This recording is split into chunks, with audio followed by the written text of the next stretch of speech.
요한계시록 9번째 시간입니다. 애들이 9번째인데요.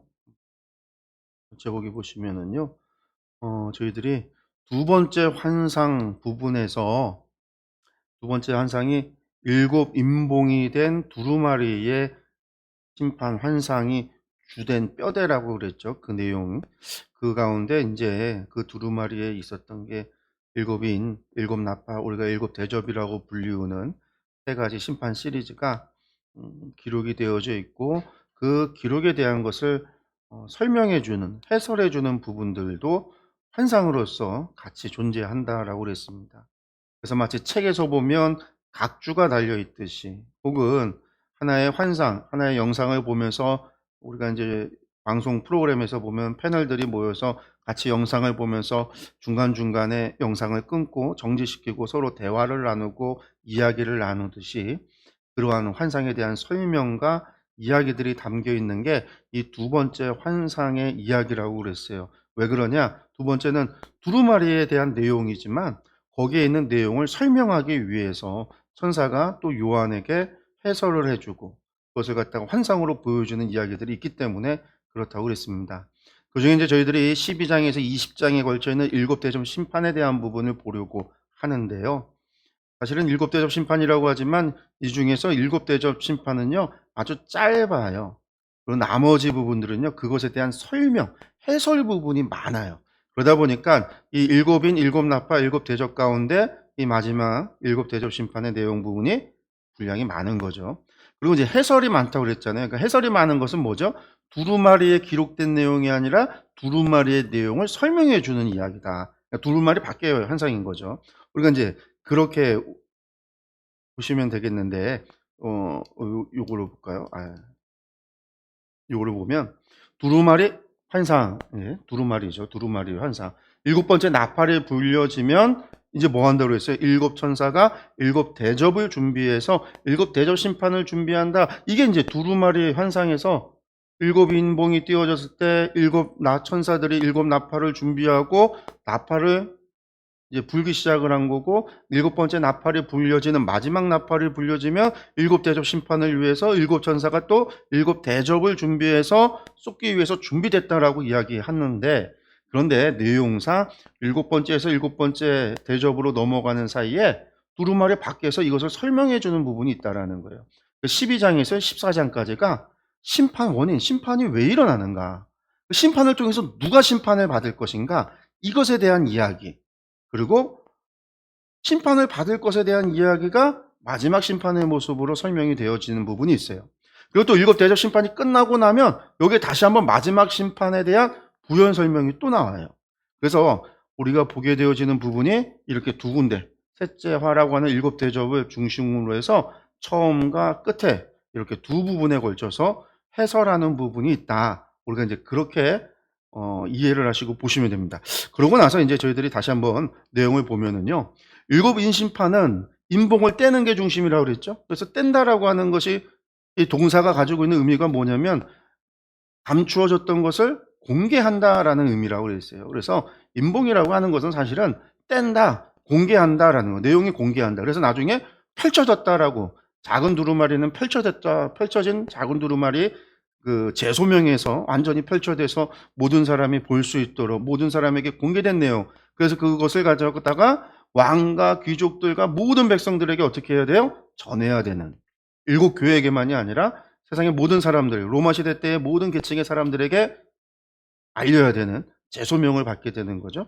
그래서 공개한다 그랬어요. 그럼 공개했을 때 공개한 내용의 질문은 뭐냐면, 그러면 이것이 공개한 이것이 언제 일어납니까? 언제입니까? 라고 하는 때가 질문이 던져지죠. 그 질문의 대답은 뭐였죠? 수가 차기 때까지.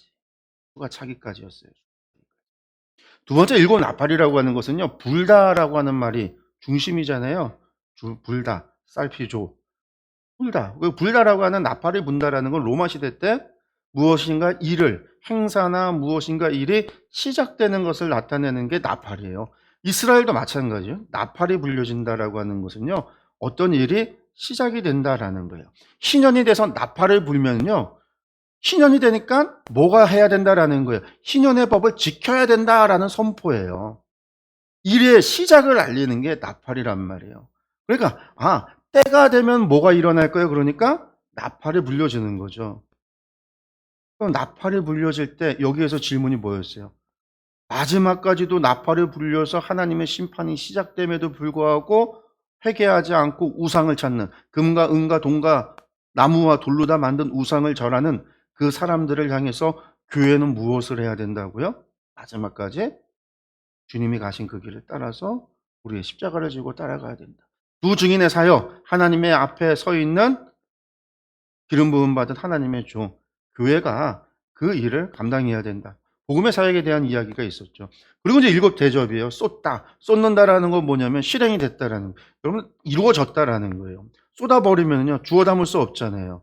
일이 벌어진 거죠. 그래서 이제 쏟는다라는 일곱 대접은, 대접 심판이라는 것은 실제 일곱 대접이 하나님의 심판의 종말이 실행이 된다라는 뜻이에요.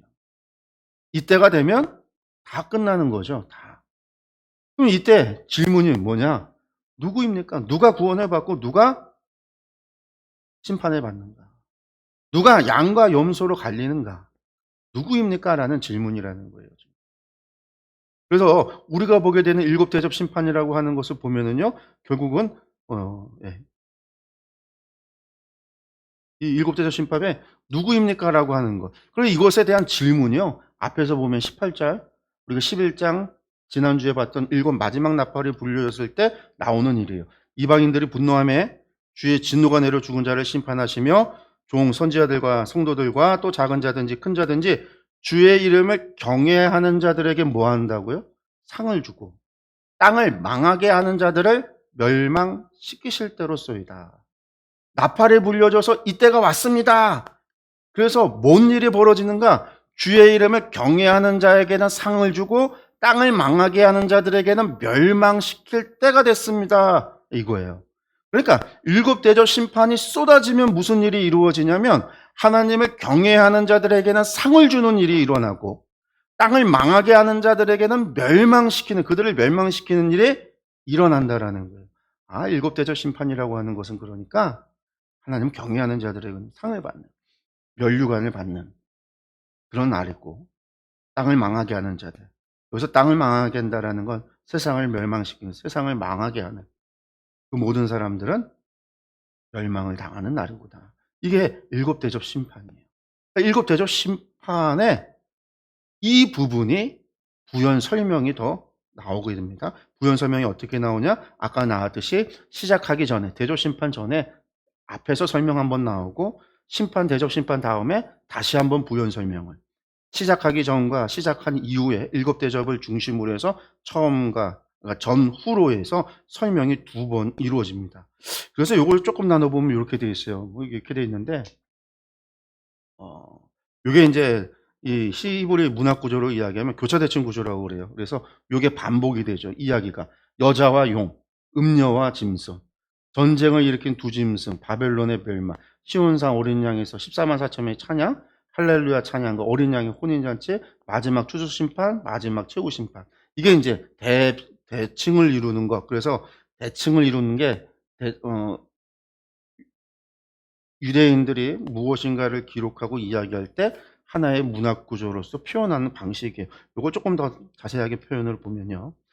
처음에 시작이 12장에서 여자와 용에 대한 이야기를 하는데, 근데 여기서부터 우리가 알아야 되는 게 있어요.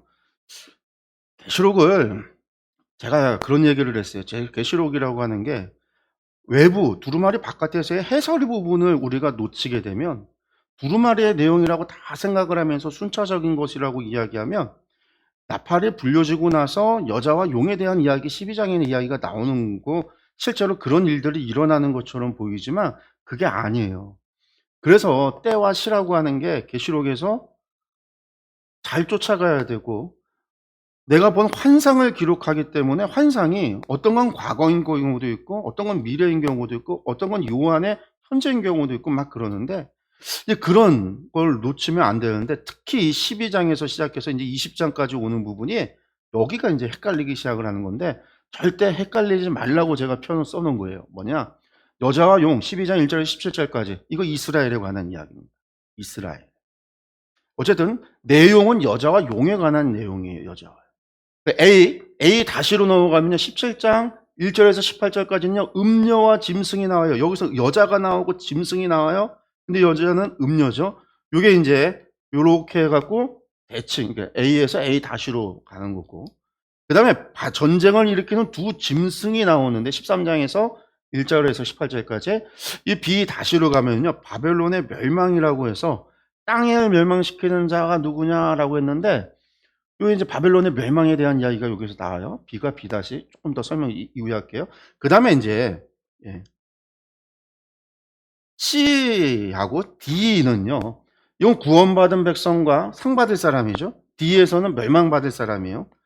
이게 이제 C-와 B-에서도 상받을 사람이죠. 하나님을 경외해서 상받을 사람하고 멸망받을 사람. 이게 C-하고 D-하고 이렇게 되어 있어요. 그리고 그것이 이제 중심에 뭘로 대접 심판이라고 하는 걸 통해서 모여드는 거죠. 그래서 이게 교차대칭 구조. A, B, C, D, E, A-, B-, C-, D- 이런 식으로 가는 게 교차대칭 구조다라고 하는 얘기예요. 그런데 여기서 이제 제가 지역을 얘기했어요. 중요한 겁니다. 여자와 용 12장은 이야기는요. 이건 미래의 이야기도 아니고 멸망시대 나중에 최후 심판에 대한 이야기가 아니에요. 이거 이스라엘에 대한 이야기예요. 이스라엘에 대한 이야기인데 이스라엘에 대한 이야기니까 뭐예요? 과거의 이야기예요. 과거. 사도 요한의 관점에서 이건 과거 이스라엘의 역사를 이야기하고 있는 거예요. 이스라엘의 역사, 과거 이스라엘입니다. 두 번째 B, 전쟁을 일으키는 두 짐승 13장의 이야기는요. 로마 제국에 대한 이야기예요. 로마. 이건 사도 요한이 살고 있었던 현재의 이야기예요. 그 현재. 그 다음에 C와 D는요. 미래적 사건이죠. 마지막 심판에서 오게 되어지는 상받을 자와 멸망받을 자. 미래적인 거예요. 그래서 이게 사도 요한의 시점에서 과거, 현재, 미래로 진행이 돼요. 그 다음에 E는요, 대접심판. 이건 미래인 거죠. 그 다음에 다시 이제 A-, B-, C-로 가는데, 이게 이제 보세요. 이게 이제 사도 요한 과거, 현재, 미래. 사도 요한의 관점이고요. 두 번째, A-는요, 이건 로마에 대한 이야기예요. 17장에 가면 로마예요. 로마로 나와요. 로마라고. 이게 표현이 돼요. 로마라고 표현된 게 아니라 거기에서 표현되어지는 말씀이 로마를 이야기하는 거 이제 보여져요. 이게 로마예요, 로마. 그러니까 로마는요,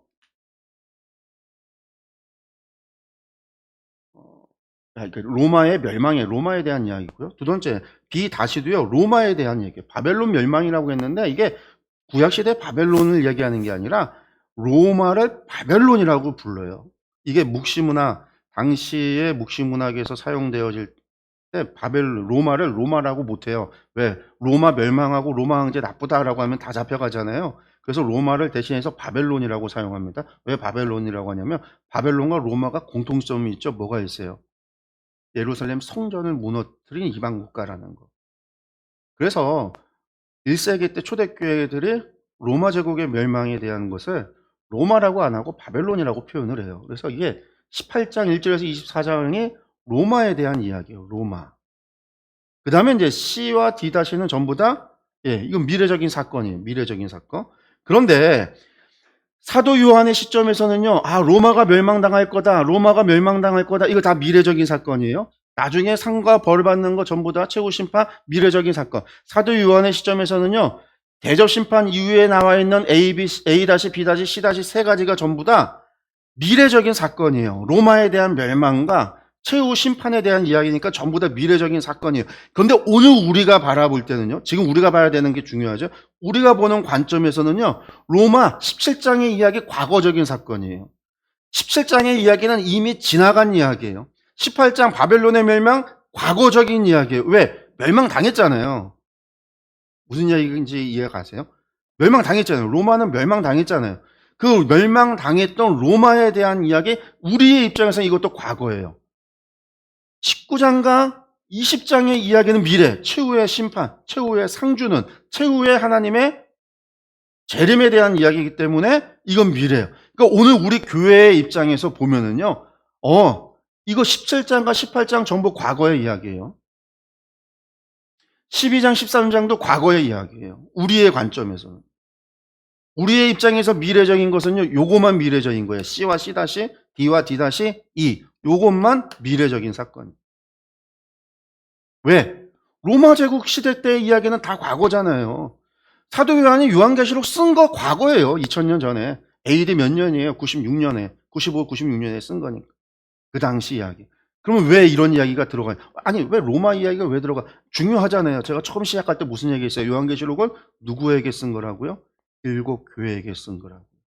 7교회 교인들에게 1세기 살던 7교회 교인들이 무슨 일을 겪고 있었어요? 로마 제국의 박해, 황제 숭배로 인한 박해, 주변 사회적인 제도 안에서의 박해, 수많은 박해 상황 속에서 그들이 순교당하는 일들이 벌어질 때 그들을 위로하고 그들에게 용기를 주고 그들에게 믿음의 확신을 주고 나아가 소망을 주기 위해서 계시록을 썼어요. 그렇기 때문에 계시록의 내용은 1차적으로 7교회에게 주시는 것이면서 로마 제국의 심판을 말하고 있는 거예요.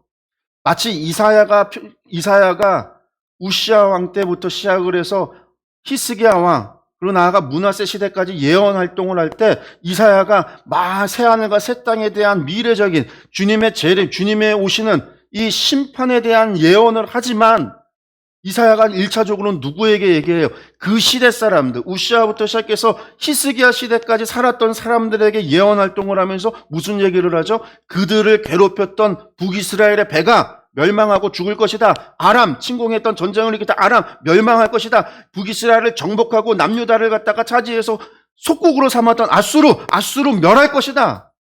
바벨론에 의해서 너희의 범죄한 시스게의 교만으로 인해서 모든 기물이 다 포로로 잡혀가고 성전의 기물이 다 옮겨지게 될 것이다. 이사야가 누구를 향해서 예언했어요? 그 시대 사람들. 그들이 겪을 일들에 대해서. 그러면서 또 무엇을 얘기했어요? 그렇게 멸망당하듯이 최후의 종말, 그리고 결국은 하나님의 나라, 새하늘과 새 땅이 올 거다. 이게 이사야의 예언이죠. 이사야만이 아니에요. 구약의 모든 예언자들의 예언이 그래요. 그러니까 우리가 계시록을 착각을 하는 게, 이것이 초대교회 사람들은, 초대교회 교인들은요, 다 이렇게 이것을 읽었어요. 12장, 이거 이스라엘의 과거, 우리의 역사에 대한 이야기. 13장, 이거 우리 현실, 로마 제국에 대한 이야기. 그러면서 17장, 이 로마, 기독교를 박해하고 교회를 박해하는 이 로마가 멸망당하고, 이 로마 안에서, 그 로마 안에서 살았던 그 왕과 귀족들과 상인들과 그 모든 사람들이 멸망당하고 심판받을 것이다 라고 하는 그 이야기가, 이 이야기가 그들에게 예언의 말씀이죠. 그러면서 하나님의 최후의 심판에 대한 이야기가 같이 오는. 그래서 이거는요, 요한의 관점에서는요, 12장 과거의 이야기고, 요한의 입장에서도 과거의 이야기고, 13장 그들의 현재의 이야기.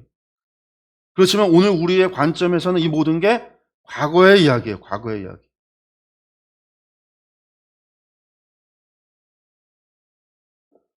이 12장부터 20장까지 이것을 이해를 못하니까 이걸 가지고 전부 다 못하는 사람이 이걸 전부 다 미래로 다 옮겨놔요. 13장도 미래로, 18장도 미래로, 17장도 미래로.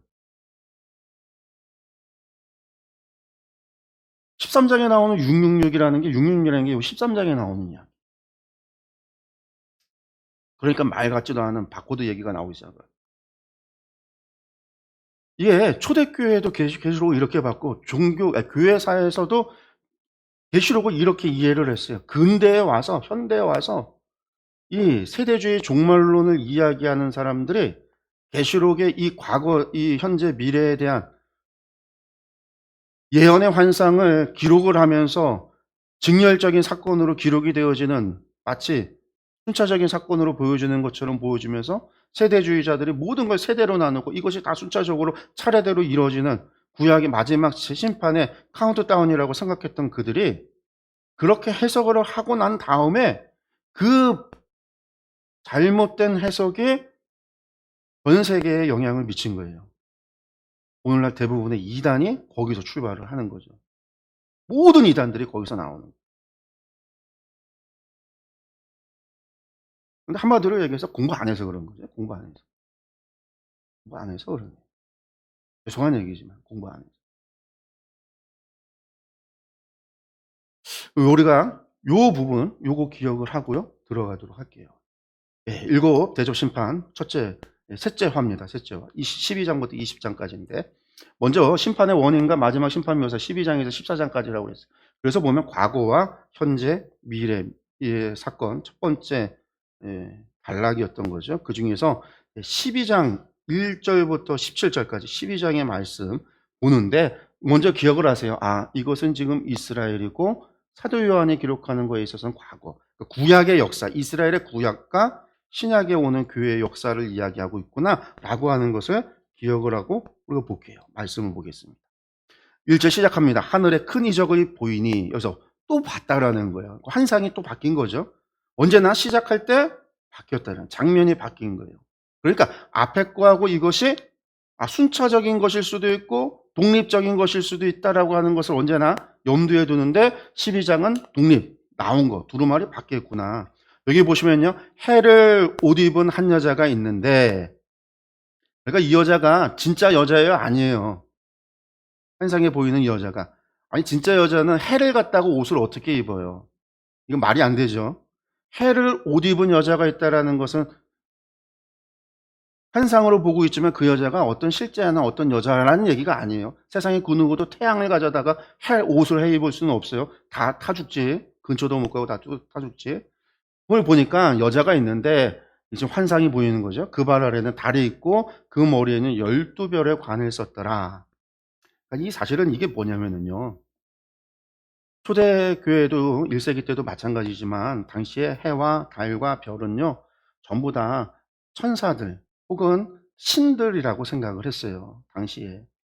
로마 제국뿐만이 아니라 그리스 같은 경우는 모든 별들은 안드로메다 신이 있는 거예요. 안드로메다 성운이 있으면 안드로메다라고 하는 하늘에 올라가서 별이 됐다는 건 신들이 다 그런 게 있잖아요.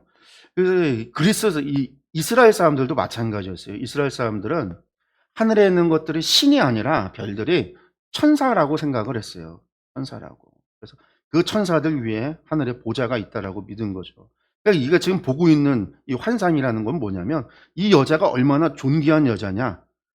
해를 옷 입고 그 발에 달이 있고 12별의 관을 썼으니까 천사들, 세상 라오마 제국에서 말하는 신들, 그런 것들보다 더 존귀한 여자다라는 거죠. 이 여자가 아주 존귀한 여자가 있다라는 걸 지금 이야기하고 있는 거예요. 근데 그 존귀한 여자가 아이를 뵀어요. 임신을 했는데 해산하게 돼서 배가 아파서 애를 쓰며 부르짖더라. 애가 나올 때가 된 거죠. 근데 3절에 하늘에 또 다른 이적이 보이니 또 다른 이적이 보여요. 다른 이적이 보여요. 여자가 아파 있는 것을 보고 나서 또 다른 걸 봤더니 여기에는 큰 붉은 용이 있어요. 붉은 용. 이 붉은 용은요. 머리가 7이요. 뿔이 10이. 그리고 그 여러 머리에 7 왕관이 있다.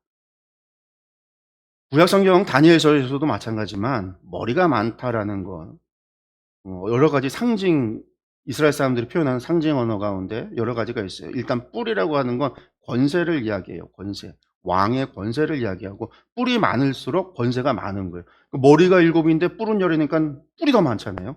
그만큼 권세가 많은 거죠. 뿐만 아니라 그래서 왕관까지 있어요. 엄청난 권세를 가진 붉은 용이 있는데 그 꼬리가 얼마나 대단한지 용이요. 하늘의 별 3분의 1을 끌어다가 땅에 던지더라. 하늘의 별을 끌어다가 던졌다라는 말은 여러분들 이게 무슨 얘기겠어요? 그러니까 아까 얘기했죠. 별은 뭐라고요? 천사라고 그랬죠. 하늘의 천사의 3분의 1을 끌어다 던졌다라는 거예요. 그러고 나서 용이 해산하라는 여자 앞에서 그가 해산하면 그 아이를 삼키고자 하더라. 용이 존귀한 그 여자를 해하려고 하고 또 아이가 태어나면 그 아이를 잡아먹으려고 준비하고 있다라는 거예요. 그 여자가 아들을 낳았으니 이는 장차 철장으로 만국을 다스릴 남자라. 그 아이를 하나님 앞과 그 보좌 앞으로 올려가더라. 아이가 태어났는데 그 아이는 어떤 아이다? 만국을 다스릴 사람이다라는 거예요. 그리고 그 아이를 하나님 앞과 그 보좌 앞으로 데려갔다라는 거죠. 그리고 그 여자가 광야로 도망하며 거기서 1260일 동안 1260일 날짜가 또 나왔죠. 1260일은 한 달에 30일씩 하면 42달이 돼요. 아까 앞에서 보면은요, 뭐가 나왔어요? 제소명 사건 속에서 뭐가 나왔죠? 성전 측량하라 하면서 성전 마당이 42달 동안 이방인들에게 지팔 빌 거다 나왔잖아요. 3년 반. 1260일 또 3년 반이 나오는 거예요. 요런 3년 반이라고 하는 숫자들이 자꾸 나오니까 나중에 7년 대환란이라는 말이 나오는 건데, 여기 또 나왔어요. 어쨌든 1260일 동안 그를 양육하기 위하여 하나님께서 예비하신 곳이었더라. 여기서 이야기가 뭐냐면요, 이 여자는요 이스라엘을 얘기해요. 하나님께서 이스라엘을 택하서 세상 열국 가운데 하나님의 소유로 삼았고 거룩한 백성, 제사장 나라로 만들었단 말이에요. 그런데 이 용의 여자를 해하는 거죠. 그리고 아이가 태어났는데 그 아이가요 하나님 보좌 앞으로 올려갔어요. 하나님의 보좌 앞에 계신 분이 누구였어요? 우리 지금 앞에서 봤잖아요. 하나님의 보좌 주변에 네 생물이 있고 네 생물과 24 장로들과 그리고 천천만만의 별과 그런 것이 있지만, 네 생물과 피조물과 하나님의 보좌를 가르는 게 뭐가 있었죠? 유리바다가 있어요. 유리와 같은 바다가 있어서 하나님의 창조주와 피조물을 가른다고 그랬잖아요. 그러니 이 보좌 앞에 설 수 있는 분들, 보좌 안에 계신 분들이 누구 있어요? 보좌에 앉으시는 하나님이고, 하나님의 보좌 앞에 어린 양과 7 등불 성령님만이 계시단 말이에요. 이 아이가 누구를 얘기하는 거예요? 예수님을 얘기하는 거예요. 여자가 광야로 가서 도망해서 1260일 동안 그를 양육하기 위하여 하나님께서 예비하신 곳이 있더라. 광야로 갔다라고 이야기해요. 광야가 왜 나와요? 하나님께서 출애굽을 통해서 이스라엘을 광야로 이끄셔서 40년 동안 그들을 구름기둥과 불기둥으로 보호하시고 만나와 메추라기로 먹이시고 그들을 40년 이후에 약속의 땅으로 데려가셨죠. 광야로 갔다라는 얘기, 이걸 지금 환상을 자신들 이스라엘의 역사에 대해서 이야기하고 있는 거예요. 계속 볼까요? 7절에 하늘에 전쟁이 있으니, 근데 전쟁이 났어요. 미가엘과 그의 사자들이 용과 더불어 싸우세. 용과 그의 사자들도 싸우더라. 용과 그의 사자가 누구겠어요? 미가엘과 그 사자들, 다 별들을 얘기하는 거, 천사들을 얘기해요. 아까 용이 뭐였어요? 3분의 1, 하늘의 별 3분의 1을 가져다가 땅에 떨어뜨렸다고 그랬잖아요. 그것들이 타락한 천사라고 이야기를 하는 거죠. 그래서 용과 그 사자들과 싸웠다라는 거예요. 그런데 이기지 못하여 다시 하늘에 그들이 있을 곳을 얻지 못해서 쫓겨났어요. 큰 용이 쫓겨났어요. 그랬더니 큰 용을 뭐라고 얘기합니까? 옛 뱀이라고도 이야기하고 마귀라고도 하고 사탄이라고 한다라는 거예요. 옛 뱀은 뭐죠? 아담과 하와 때 에덴의 동산에 있을 때 그 뱀을 얘기하는 것이고, 마귀라고도 하고 사탄이라고도 한다. 천하를 꿰는 자라. 그가 땅으로 내쫓기니 그의 사자들도 그와 함께 내쫓기니라. 아, 그러니까 이게 지금 무슨 얘기예요? 하늘에서 전쟁에서 용입하여 떠나갔다. 하늘의 세상의 공중권세 잡은 자가 패한 게 언제 패한 거예요? 예수님의 십자가의 죽으심과 부활하심으로 말미암아. 누가 승리했다라고 그랬죠? 7 인봉뛰기에 합당하신 이 5장에서 이야기할 때 다윗의 후손이 승리했다라고 그랬어요. 주님의 십자가에서. 그래서 이게 주님의 그래서 패해서 떨어졌다라는 거예요. 계속 볼까요? 그래서 내가 또 들으니 하늘에 큰 음성이 있어 이르되 이제 우리 하나님의 구원과 능력과 나라와 또 그의 그리스도의 권세가 나타났으니, 승리하니까 그리스도의 권세가 나타났으니 우리 형제들을 참소하던 자, 고 우리 하나님 앞에서 밤낮 참소하던 자가 쫓겨났죠. 요거 욥기서에 보면 욥을 누가 참소하죠? 하나님. 또 우리 형제들이 어린 양의 피와 자기들이 증언하는 말씀으로 그를 이겼으니, 여기서 어린 양의 피와 이야기가 나오죠. 그들은 죽기까지 자기 생명을 아끼지 아니하였도다. 그러니까 이게 앞에 이야기가 예수님의 십자가의 죽으심과 부활과 승천에 대한, 아이가 하나님의 보좌 위에 올라가셨다라는 얘기가 주님의 승천을 이야기하는 거고, 그 여자가 아이를 낳았다라는 얘기가 마리아를 이야기하는 게 아니라, 여자가 아니라고 그랬어요. 여자라 환상이지만 사람이 아니라 누구라고 그랬어요? 세상에 해를 갖다가 치마로 두르는 사람이 어디 있어요? 달을 갖다가 밟고 있는 사람이 어디 있어요? 없단 말이에요. 누구라는 거예요? 이스라엘. 하나님께서 세상에서 나 당신의 소유로 삼고 제사장 나라 거룩한 백성을 삼았던 이스라엘에, 그 이스라엘에서 누가 태어나서 예수님께서 그 이스라엘 가운데서 다윗의 언약에 응답하시고 하나님께서 예수님을 이 땅에 오시게 하신 것을 이야기하고 있는 거예요.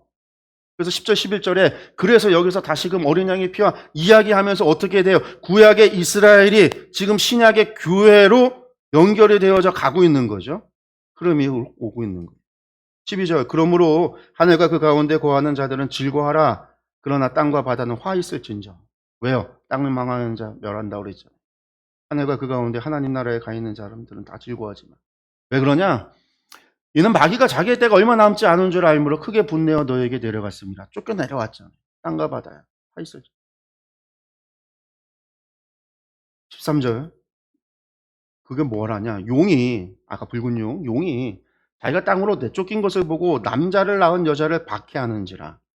무슨 얘기예요? 이스라엘을 박해했다라는. 그 여자가 큰 독수리의 두 날개를 받아, 여기서 독수리 하면 누구를 이야기한다고 그랬어요? 하나님. 성경에서는 독수리를 언제나 하나님으로 표현, 이스라엘은 독수리를 하나님으로. 그래서 그의 강한 손과 편팔로 그를 갖다가 애굽에서 구원하신 하나님. 독수리가 날개쯤 올라간 것 같이 이스라엘에게 지키시고 보호하시고 힘을 주시고. 그래서 독수리 언제나 하나님. 그 하나님께서 그 여자를 광야 자기 곳으로 날아가 거기서 다시금 여자를 갖다가 하나님께서 구원하셔서 어떻게 했다고요? 그 뱀의 낯을 피하여, 뱀 용이겠죠.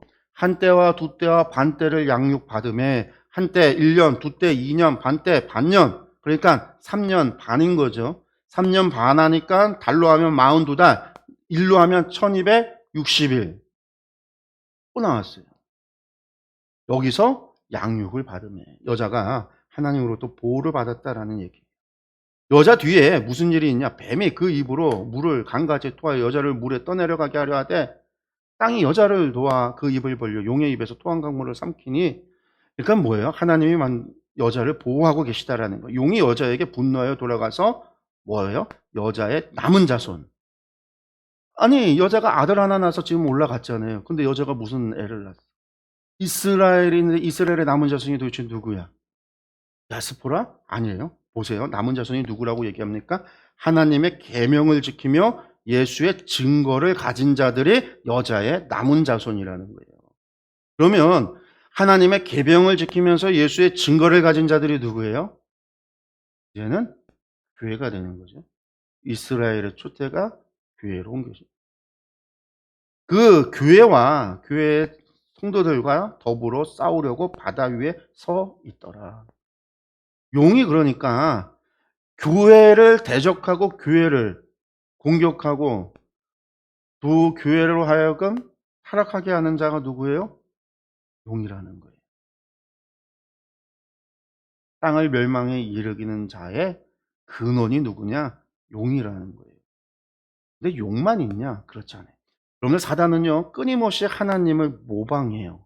하나님께서 성부와 성자와 성령님, 삼위일체 하나님 세 분의 모습으로 가지고 있듯이 용도 하나님을 모방하죠. 그래서 용이 싸우려고 서 있는데 용이 싸우느냐, 용이 안 싸우고 대리자들을 세웁니다. 그 이야기가 이제 뒤에 나오는 이야기들이에요. 두 번째, 교회를 박해하는 두 짐승. 아까 용이 교회를 박해하려고 서 있는데 용이 직접 싸우는 게 아니라 대리자를 세운다라는 거죠. 이게 지금 이스라엘의 과거로부터 현재까지 온 거죠. 지금 교회가 용이 교회를 대적한다라는 이야기로 끝났어요. 그럼 교회가 로마 지금 사도 요한이었던 그 시대에 교회를 박해하는, 교회를 괴롭히는 존재가 무엇이냐? 13장에서 설명을 해요. 13장. 내가 보니 바다에서 한 짐승이 나오는데, 그래서 이제 바다의 짐승이에요. 바다에서 올라온 짐승이라고 부릅니다. 이 짐승이요, 뿔이열이에요. 머리가 7이에요. 아까 용은 어땠죠? 머리가 7이고 뿔이 10이었고 왕관을 7개 썼어요. 근데 바다에서 올라온 짐승이 용인지 아닌지 몰라. 용은 아니에요. 용이 아니기 때문에 바다에서 올라온 짐승이라고 표현을 했는데, 근데 용을 닮은 거죠. 근데 뿔이 10이에요. 똑같아. 머리도 7이에요. 근데 그 뿔에 왕관이 하나씩 다 있어요. 그리고 그 머리에는 뭐라고 써있냐? 신성 모독하는 이름들이 있더라. 신성을 모독하는 이름들이 있더라. 신성을 모독하는 이름들이라는 건 결국은 뭐예요? 신성을 모독한다는 건 하나님을 모독하는 이름들이, 하나님을 모독하는 건 뭘까요? 스스로 하나님인 척하는 거죠. 내가 하나님이다라는 거예요. 내가 바알이다라는 거죠. 그러니까 그런 이름들이 있다라는 거예요. 근데 이제 내가 계속 봅니다. 요한이 묘사를 하고 있어요. 내가 본 짐승은 노와 비슷하다, 표범과 비슷하고, 그 발은 곰의 발 같고, 그 입은 사자의 입 같은데, 용이 자기의 능력과 보좌와 큰 권세를 그에게 주었더라. 중요한 거죠. 용이 교회를 대적하는데 용이 직접 공격하는 게 아니라 용이 대리자를 세우는데, 그 대리자가 누구냐? 바다에서 올라온 짐승이라는 거예요. 근데 실제 이런 거 비슷하다라고 하니까 이건 실제 짐승은 아니거든요. 상징이에요. 그 머리에는 뿔이 10이다. 머리가 7이다. 열 왕관을 썼다라는 것은요. 결국은 이것도 뭐예요? 왕관을 썼으니까 통치자 권세가 있다라는 거예요. 그 권세가 어디서 왔어요? 용이 자기의 능력과 보좌, 권세를 줬다라는 거죠. 세상에 공중 권세 잡은 자가 그 권세를 줬다라는 거예요. 그러니까 바다에서 올라온 짐승은 어떤 권세를 가지고 있어요? 세상을 통치하는 권세를 가진 거예요. 공중 권세 가진 자의 사단의 권세를 받아서 세상을 대리 통치한다라는 거죠. 세상의 통치자가 이야기하는 겁니다. 그러면 로마 제국에서 통치자는 누굴까요, 여러분? 황제죠, 로마 황제. 그의 머리 하나가 아까 머리가 몇 개 있어요? 7이었어요. 상하게 죽게 된 것 같더니 그 죽게 되었던 상처가 나오며 온 땅이 놀랍게 여겨 짐승을 따르고 이게 지금 모방하는 거예요. 왜? 주님께서 죽었다가 살아나셨죠. 바다에서 올라온 짐승도요. 머리 하나가 죽게 된 것 같다가 다시 살아나는 부활의 이적을 보였다라는 거예요. 그러면서 용이 지금 그리스도를 모방하면서 그러니까 용은 하나님을 모방하고 바다에서 올라온 짐승은 그리스도를 모방하고 땅에서 올라온 짐승은 성령님을 모방하는 그런 이제 삼위일체 하나님을 모방하는 사단의 모습이 그러니까 이게 뭐죠? 모방한다는 건 사실은 무슨 얘기예요? 하나님은 가짜고 우리가 진짜다. 지금 그런 거죠. 모방이라는 게. 4절에 용이 짐승에게 권세를 주므로 저희 짐승을 주니까 용에게 경배하며 짐승에게 경배하여 이르되 누가 이 짐승과 같으냐 누가 능히 이와 더불어 싸우려 하더라. 누가 우리 황제와 같으뇨 누가 우리 황제 우리 로마 제국과 더불어 싸우려.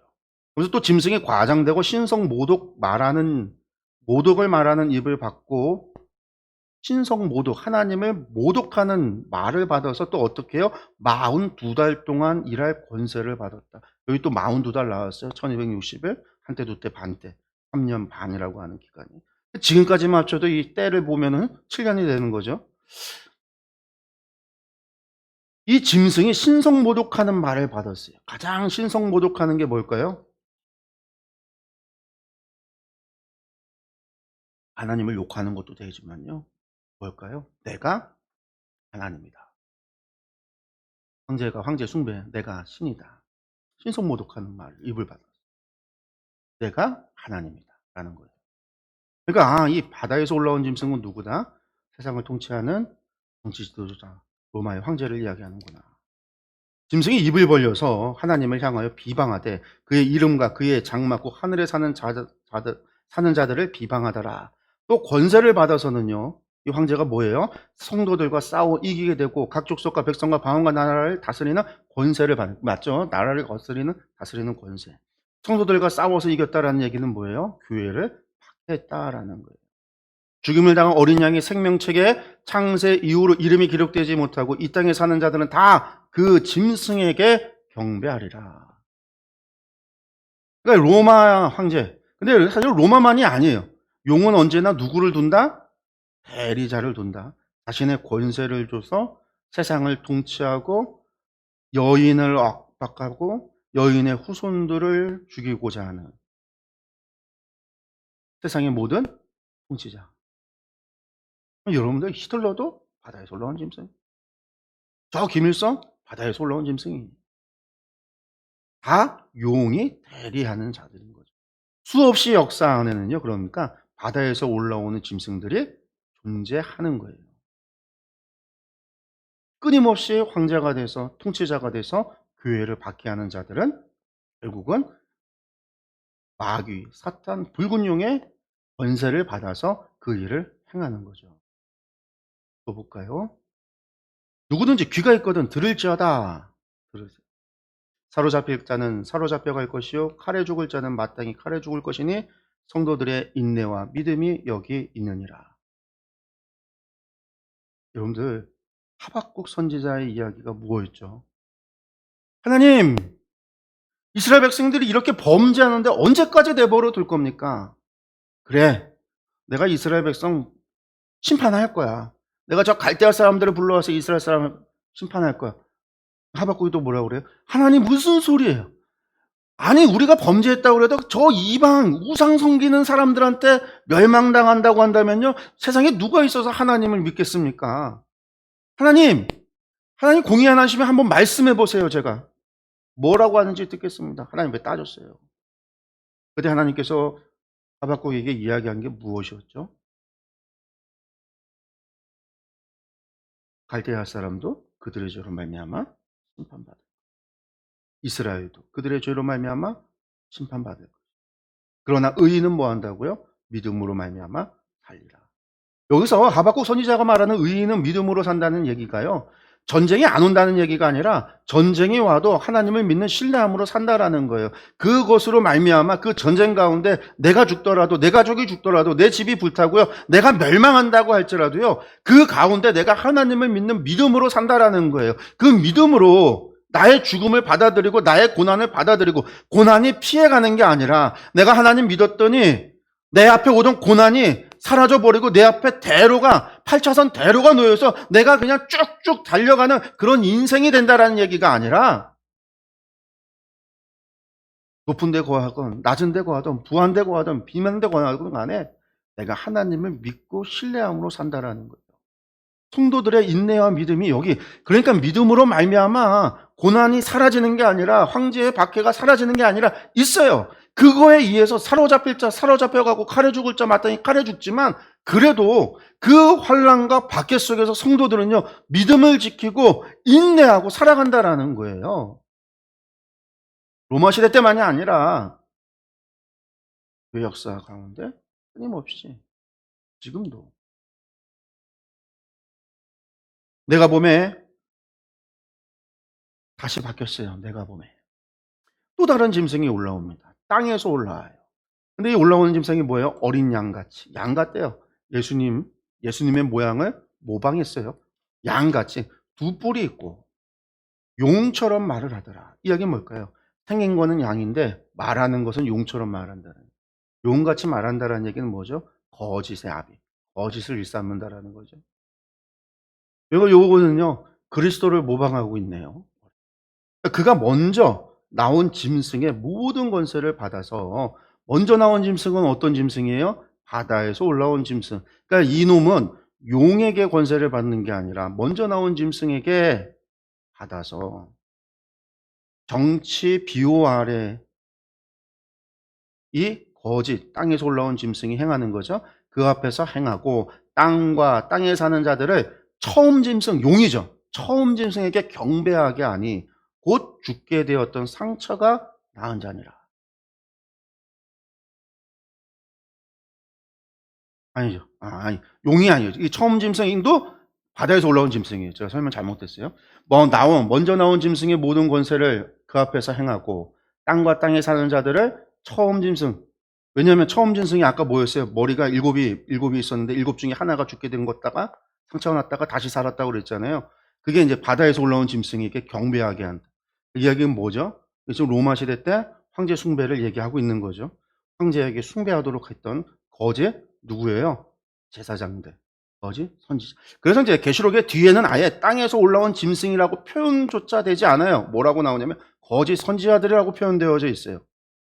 거짓 선지자들이라고. 그러면서 큰 이적을 행하되 심지어 사람들 앞에서 불이 하늘로부터 땅에 내려오게 하고. 여러분들, 이것은 누가 한 거였어요? 구약에서 엘리야가 했단 말이에요. 하늘에서 불이 내려서 땅에 내려오게 해서 불을, 바알 선지자들과의 그 대결에서 갈멜산에서 그 일을 했는데, 이 땅에서 올라온 짐승이 그런 이적을 행했다.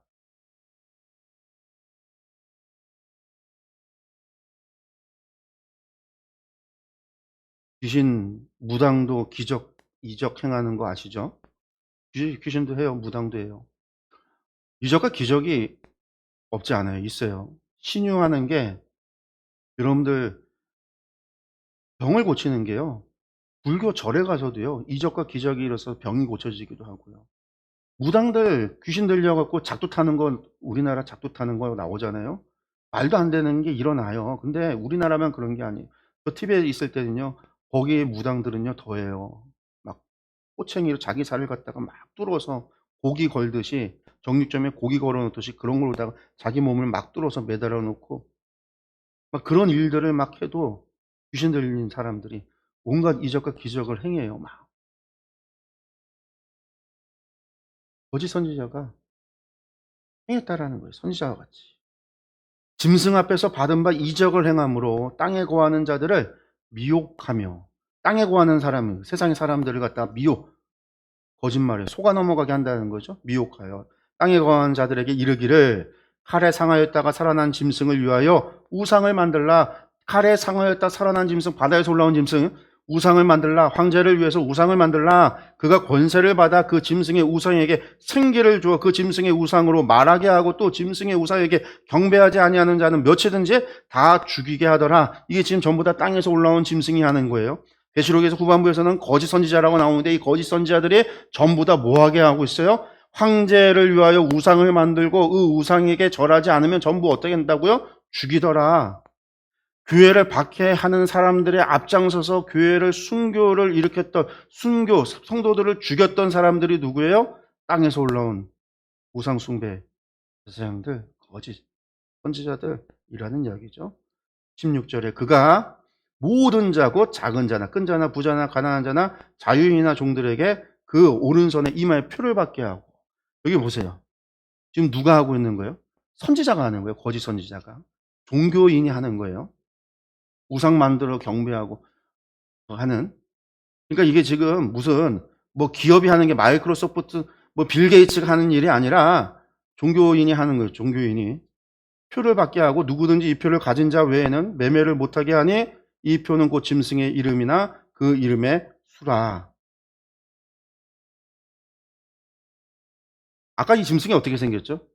양같이 생기고 두 뿔이 있고 마른 용같이 하고 누구를 모방해요?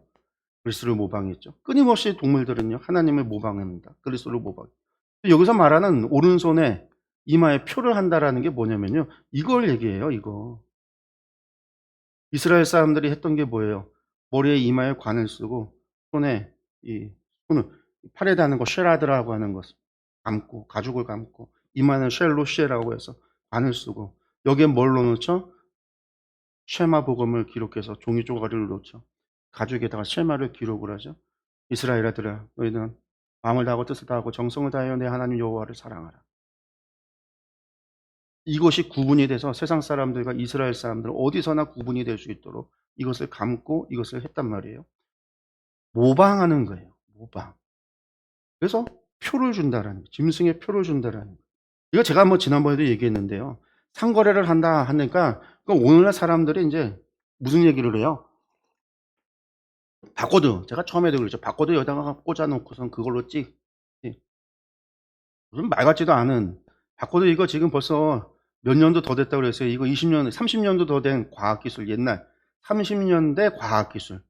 쌀보다 조금 더 컸던 그 베리칩이라고 하는 걸 갖다가 처음 실제로 노르웨이인가 북유럽에 있던 어떤 기업에서 그것을 했어요. 자기 회사 사원들한테 이식을 한 거예요.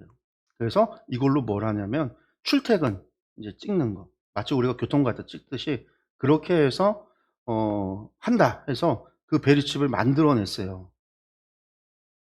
그러니까 이제 그걸 보고 이 무식한 무식한 목회자들이 그걸 보고 그 베리칩이 여기 있는 표다 그렇게 된 거죠. 손해 하니까. 근데 거기 사람들이 그걸로 상거래하는 게 아니라 출퇴근 도장 찍는 거 했어요. 그랬더니 무슨 일이 벌어져요. 당시에 과학기술이 발달이 안 되니까 이거 이식한 거에서 피부암이 발생을 하고 그래서 사람들이 난리가 난 거예요. 그 기업 사람들. 그래서 없어졌어요. 사장이 됐어요. 그 뒤로 그 기술 자체가 사라진 거죠. 근데 지금 이제 사람들이 또 아직까지도 30년이 넘은 없어져 버린 그걸 가져다가 지금도 그 얘기를 하고 있어요. 근데 여기 18절에 또 있어요. 지혜가 있어요. 여기 있으니 총명한 자는 그 짐승의 수를 세어보라. 그것은 사람의 수니 그의 수는 666이다. 666이라고 숫자가 되어져 있고 이게 표라고 하니까 사람들이 무슨 생각을 해요? 근데 이게 말씀이 잘못된 거예요. 이거 이제 우리가 공동 번역으로 제가 지난번에도 읽어드렸는데 바로 여기에 지혜가 필요합니다. 영리한 사람은 그 짐승을 가리키는 숫자를 풀이해 보십시오. 풀이하라라는 얘기예요. 그 숫자는 사람의 이름을 표시하는 것으로서 그 수는 666입니다. 사람의 이름을 표시했다라는 거예요. 이름을 숫자로 바꿨다라는 거예요. 왜 그러냐면 숫자가 아니 당시에는 이 알파벳 그러니까 아라비아 숫자가 없었어요. 로마에 아라비아 숫자가 없었어요. 뭘로? 그들의 알파벳으로 숫자를 표기를 했는데 그래서 A는 뭐 숫자 뭐 B는 뭐 그런 식으로 그렇게 숫자 값을 넣어서 그 숫자를 집어넣기도 하고 글자를 읽기도 하고 그래요. 그래서 이 666이라고 써 놓은 것을 알파벳으로 바꿨을 때 조합에 따라서 사람의 이름이 만들어지는 거예요. 근데 이 무식한 목회자들이, 이 이단 같은 무식한 것들이 660 표라고, 이름이 아니에요. 표라고 생각을 하고 표가 숫자로 바뀌는데, 세상에 표가 숫자로 바뀌는 게 이거예요. 이것밖에 없어요. 아는 게 이거밖에 없어요. 바코드. 이게 표잖아요. 이게 표가 다 숫자로 표기가 돼요. 그래서 앞에는 국가 표시, 이게 이제 물건을 만들면 국가 표시, 제조업 코드, 그래서 이제 자체 상품 코드, 검증 코드, 그래서 이게 바코드를 보면 어느 국가에서 어떤 회사가 만들었는지, 그리고 이것은 식품인지 뭔지 그런 것을 구분하기 위해서 만들어 놓은 표인데, 요게 숫자로 바뀌어져요. 숫자로. 그러니까 표가 숫자가 된다니까 이것들이 이걸 가져다가 바코드라는 거죠. 그래서 사람들이 바코드 찍으면 안 돼. 바코드가 막 이렇게 얘기를 했단 말이에요. 그래서 여러분들 바코드, 요즘은 바코드 쓰냐면 바코드 안 써요. 점점 안 써가지고 뭘로 바뀌었어요? 바코드가 QR코드로 바뀌었어요. QR이 더 많은 정보를 담을 수 있기 때문에 QR코드로 바뀌어졌어요. 그럼 어떻게 할 거야? 여러분들 QR코드, 그러니까 네. 이게 히브리어나 헬라어 같은 경우 글자 알파벳을 가져다가 숫자로 바꿀 수 있기 때문에, 그러니까 이거예요. 그러니까 아라비아 숫자로 666은 666 써놓지만 한글로 쓰면 어떻게 되죠? 666이라고 하는 글자가 써지잖아요. 666 이러면 5글자가 되잖아요. 알파벳은 3개만, 그러니까 아라비아 숫자라면 3글자면 되는데 5글자가 되잖아요. 이것처럼 바뀌어진다라는 거예요. 그래서 네로 황제 같은 경우는요, 네로 황제를 히브리어로 음역을 하면은요, 이게 이제 아라비아 철자, 이게 이 히브리 철자가 눈이라고 하는 것, 이 눈은 50, 레시는 200, 바보는 6 해서 요걸 합치면 666이 된대요. 그래서 초대교회 사람들이나 옛날부터 다 이거 666이 뭐냐? 이거 황제를 얘기하는 거다, 네로 황제도. 왜 네로냐면, 네로가 처음 교회를 박해했었던 사람이었기 때문에. 교인들 잡아다가 죽였던 사람이 로마 제국에서 누구였냐면 네로였기 때문에. 그래서 다 666이, 초대교회부터 666은 네로였다라고 생각을 했어요.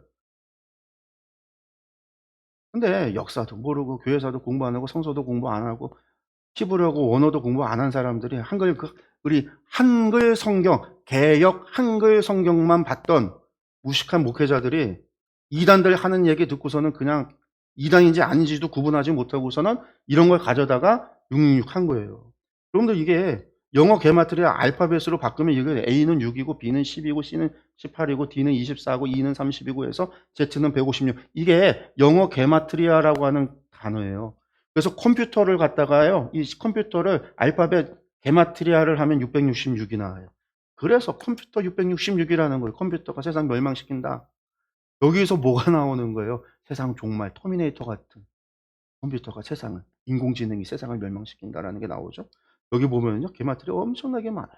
디지털 아이디 칩, 디지털 아이디 칩, 이것도 게마트리아 하면 666. 짐승의 표, 마크 오브 비스트 하면 이것도 666. 사탄의 영상, 이미지 오브 사탄 하면 이것도 666.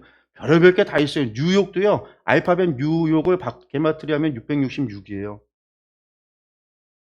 별별 게 다 있어요. 막 나쁜 거 다 갖다가 알파벳 만들어 갖고 해보면은요, 별 게 다 나와요. 여기 백신 접종이, 백신, 백시네이션 해갖고 666이에요. 그래서 여기서 뭐가 나왔어요? 코로나 백신 맞으면 안 된다고요. 표 받는 거예요. 이게 말이 돼요, 지금? 말이 안 되죠, 지금. 왜? 이건 알파벳이잖아요. 영어. 영어랑 상관없어요. 영어라는 글자가 언제 만들어졌는데? 로마 시대 때하고 이게 무슨 상관이에요? 로마 시대 때 이런 글자 아무 상관이 없다라니까. 사람의 이름. 그래서 로마 시대 때 수수께끼가 숫자를 표기해 놓고 이 사람 이름 맞춰봐. 이게 수수께끼였어요. 그래서 아까 공동병에서 이름을 맞춰 보십시오. 수수께끼를 낸 거예요. 그리고 지금 말씀이 어떻게 진행이 됐어요? 용. 이스라엘부터 시작해서 구약의 이야기가 진행이 됐고 오늘 현재의 이야기 로마 제국 시대의 이야기하면서 바다에서 올라온 짐승 용으로부터 권세를 받아서 모든 나라들을 다스리고 있는 통치자들에 대한 이야기를 했고 두 번째 땅에서 올라온 짐승이라고 하는 것이 생긴 거는 양 같은데 용의 말을 거짓말을 해서 사람들을 미혹하는데 이것들이 하는 일이 이 바다에서 황제의 우상을 만들어서 숭배하게 해서 뭘 한다고요? 거기서 전부 다 우상 숭배 안 하는 사람들은 죽이는 일들을 한다. 나가 뭐 한다고요? 표를 준다고. 여러분들 이게 뭐냐면 이건 역사에도 있는 거예요. 역사서에도 기록이 되어 있는 거예요. 로마 황제 1년에 한 번씩 로마 사람들은요.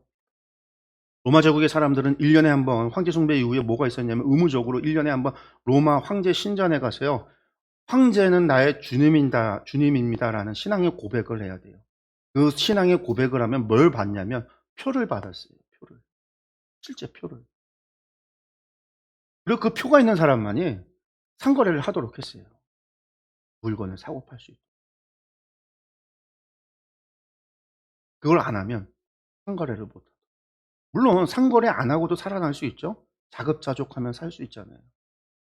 근데 도시 사는 사람들 같은 경우는 상거래를 해야 되는 사람들은 해야 됩니다. 그리고 또 제가 지난번에도 말씀드렸지만 로마 제국에 중세 때 길드와 같은 모체가 되는 조합들이 있었다고 그랬죠. 모든 상거래는요. 조합을 통해서만 이루어졌어요. 왜 그러냐면 로마 제국이 그 엄청난 땅덩어리를 아주 소수의 사람들이 지배를 하고 있었던 구조였기 때문에 모든 것들을 다 통치할 수 없죠. 그러니까 조직을 만들고 그 조직을 컨트롤하는 이게 로마 제국의 시스템이에요. 조합을 만들어 놓고 니들끼리 조합 안에서 로마 제국은 조합만 건드리면 돼요. 거기에서 세금만 거두면 돼요. 그럼 조합원들은요 로마에 세금을 바치면서 허락을 받아서 장사를 하잖아요. 조합에 안 들어오고 하면요 세금도 안 내고 그렇게 할 수 있잖아요. 그럼 이걸 조합이 스스로 그것들을 자기네 조합으로 가지고 오든지 못하게 하든지 니들이 알아서 해. 이렇게 되는 거예요.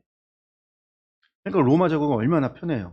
몇 개만 도시들마다 세금 징수가 편해져요. 한 사람 한 사람 우리나라 같이 지금 같이 무슨 전산화가 돼서 매시마다 그 무슨 그 수도요금 통지서 집어넣고 뭐하고 세금을 걷는 게 아니라 그냥 한마디로 삼성 그룹이 있으면 니들 세금만 걷으면 나머지는 니들이 알아서 해.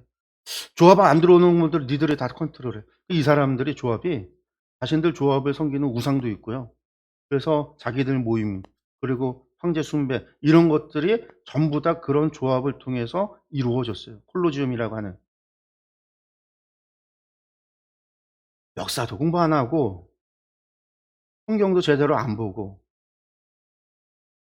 엉터리가 되니까 이게 지금 몇 년이냐 30년 동안 이야기가 우리나라에서 돌아요. 지금도 유튜브에 들어가면 이거 이야기하고 있는 멀쩡하게 생긴 젊은 목사들도 있어요. 왜? 말이 안 되는 얘기죠. 이게 누구한테 한 얘기라고요? 로마 제국 때 이야기예요. 13장이. 사도 요한의 10장에서는 언제라고요? 현재. 7 교회가 처해 있는 상황이. 그럼 7 교회가 지금 처해 있는 상황의 실제적인 영적인 것은 무엇이냐? 두 짐승, 바다에서 올라온 짐승과 땅에 올라온 짐승이 지금 우리를 괴롭히고 우리를 갖다 박해하고 우리를 죽이고 우리를 대적하는 건데 그것들이 뭐다? 용에게로부터 뭘 받아서 권세를 받아서 그 일을 하고 있다라는 거예요. 용은 사단이고 바다에서 올라온 짐승은 황제고 땅에서 올라온 짐승은 종교 지도자들이고 거기에서 우리로 하여금 황제 숭배에 빠지게 해서 하나님을 배신하고 짐승의 표를 받아서 우상에게 절하게 만들어서 그렇게 하나님을 배교하게 해서 우리로 하여금 죄악으로 유혹하게 하는 것들 이것이 붉은 용과 바다에서 올라온 짐승과 땅에 올라온 짐승에 대한 이야기라. 이게 로마 사도 요한의 입장. 그럼 우리 입장에서 이건 지금 언제적이에요? 우리 입장에서는 과거. 과거. 근데 과거라고만 할 수 없어요. 왜? 용은요 여전히 여자의 후손을 대적하기 위해서 지키고 서 있다라는 거죠. 아직 용이 제거되지 않았죠. 여전히 교회를 대적하는 모든 대적하는 거의 배후에는 용이. 그 용은 누구를 대신해서요? 바다에서 올라온 짐승, 땅에 올라온 짐승. 오늘은요 바뀌었죠. 왜? 오늘날에는요 통치자가 없잖아요. 왕이 없잖아요. 새로운 것들을 통해서 대리, 권세를 줘서 대신 교회를 박해하도록 하는, 우리를 미혹하게 하는, 우리로 하여금 우상에게 절하게 하는 용이 대리를 세워서 대신하게 하는 것들이 존재한다라는 거예요. 오늘 우리를 미혹하게 하는 모든 것들이 용의 권세를 받아서 행하는 짐승들인 거죠. 종교가, 정치가 우리를 미혹하게 하는. 그래서 오늘 말씀해 보면은 중요한 이야기가 있어요. 천사가 하는 얘기가. 지혜 있는 사람은 지혜롭게 분별해야 된다라는 이야기를 하죠. 그래서 우리도 지혜로워야 돼요. 분별할 수 있어야 돼요. 우리를 미혹하게 하는 것들이 많아요. 우리를 미혹하게 하는 모든 배후에는 누가 있어요? 사단이 있어요. 용이 있어요. 그것들이 내세우는 것들은요, 보기에는요, 양 같아 보여요. 그렇지만 입에서는 용의 말을 하는 거예요. 우리가 보기에는요, 머리 하나가 죽었다 살아나는 것 같고, 대단한 것 같고, 이적을 행하고, 기적을 행하고, 하나님 같아 보이지. 가짜가 있다라는 거예요. 정치 지도자일 수 있고요. 교회 목회 지도자일 수도 있고. 생긴 거는 목사인데, 생긴 거는 하는 것도 다 그런데, 내용은 사람을 죽이는 그런 것일 수도 있어요. 그 모든 것들이. 그 모든 것들을 구분하고 지혜롭게 하기 위해서 우리가 분별할 수 있어요. 그래서 시대를 분별할 수 있는 눈이 있어야 되고, 거짓과 진리를 구분할 수 있어야 돼요. 그것은 어디서 오냐면요, 그 기준이 하나님의 말씀 안에서 찾아야 되는 거고, 그 말씀을 통해서 우리가 세상을 바라볼 수도 있어야 돼요. 오늘 12장, 13장까지 저희가 이 새 짐승에 대한 이야기를 했어요. 이스라엘의 역사, 사도 요한 당시의 로마, 그리고 오늘 우리에게 있어서는 과거의 이야기. 이게 미래의 이야기가 아니라 과거의 이야기. 그렇지만 과거만이 아니라 지금도 사실은 있어지는, 우리를 대적하는 실장, 세상에 심판의 원인이 어디서부터 오냐? 저 용으로부터. 그 용의 권세를 받은 짐승, 바다의 짐승, 땅의 짐승과 같은 거짓 선지자들로부터 온다라고 하는 사실. 우리가 그것을 좀 기억을 하면서, 자, 오늘 말씀 다시 한번 보셨으면 좋겠습니다. 오늘 강의 여기서 마치도록 하겠습니다. 기도하겠습니다.